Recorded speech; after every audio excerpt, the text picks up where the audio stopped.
महादेव अपने भक्तों में भेदभाव नहीं करते और इसी वजह से वो कई बार अपने उन भक्तों को भी वरदान दे देते थे जो बाद में उन्हीं के लिए समस्या खड़ी कर देते थे। ऐसा ही एक वाकया कैलाश पर्वत पर घटित हुआ। कैलाश पर्वत पर एक दिन उनके ही पुत्र का अपहरण हो गया। अवसर था माता पार्वती की गोद भराई का। सभी देवता गंधर्व प्रसन्न थे, लेकिन इसी बीच एक सूचना मिलती है कि एक असुर ने शिव और माता पार्वती के पुत्र का अपहरण कर लिया। चारों तरफ हाहाकार मच गया। महादेव के पुत्र का अपहरण।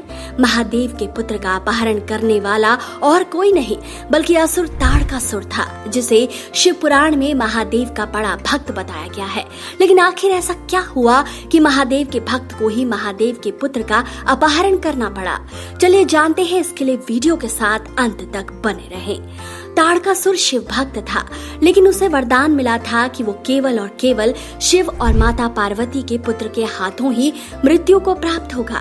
ताड़कासुर की दृष्टि हमेशा देवराज इंद्र के इंद्रलोक पर लगी रहती थी और ये बात देवराज इंद्र को भी पता थी।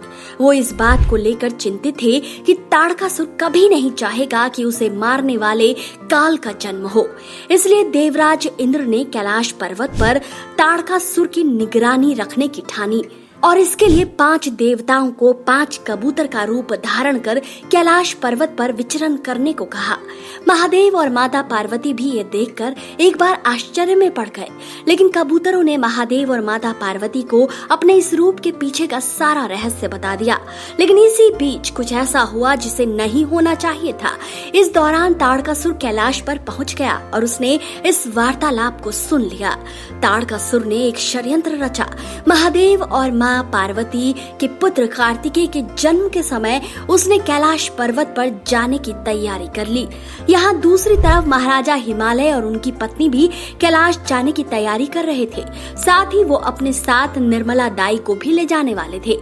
इस बात का पता ताड़कासुर को चला तो उसने तुरंत निर्मला दाई का भेष बनाया और कैलाश पर्वत पहुँच गया। कैलाश पर्वत पर शिवपुत्र का जन्म हुआ और दाई बने ताड़कासुर ने उसे गोद में उठा लिया और माता पार्वती को आराम करने के लिए कहा। जैसे ही माता पार्वती सोई, वैसे ही ताड़कासुर बच्चे को हिमालय के शिखर पर ले गया और वहां से उसने उसे नीचे फेंक दिया। लेकिन बालक अग्निदेव की गोद में जा गिरा। बालक के रोने की आवाज सुनकर देवी गंगा वहां पहुंची। बालक को रोते हुए देखकर वो समझ गई कि बच्चा बहुत भूखा है।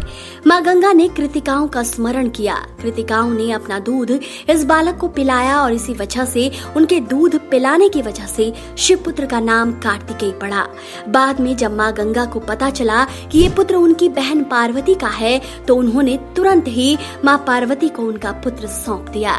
लेकिन उसके बाद ताड़कासुर का क्या हुआ, ये कहानी कभी और। आपको आज का ये वीडियो कैसा लगा, अपनी राय कमेंट करके अवश्य बताएं। वीडियो अगर पसंद आया है तो इसे महादेव के भक्तों तक अवश्य पहुंचाएं। हर हर महादेव।